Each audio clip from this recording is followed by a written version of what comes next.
50 мың теңге беріп қыздарды елдің көзінше шешіндіргендер ақыры жазасыз қалмады. Алматы соты түнгі клубтағы ұятсыз шоуды ұйымдастырған атышулы Айжан Байзақованы 3 тәулікке абақтыға жапқан.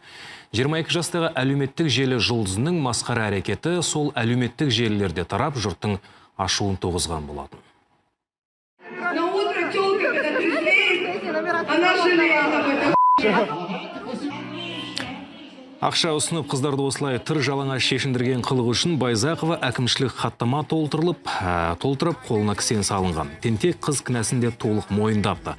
Айта кетейік, Айжан Байзақова әлеуметтік желідегі белсенді блогерлердің бірі.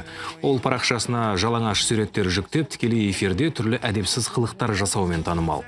Жалаңаштанғанымен қоймай, жас қыз оқырмандарының алдында шылым шегіп, ішімдік ішуден де тайынбайды. Соның арқасында парақшасындағы оқырмандар күн санап көбеюде. Басым бөлігі жастар. Қазақы менталитет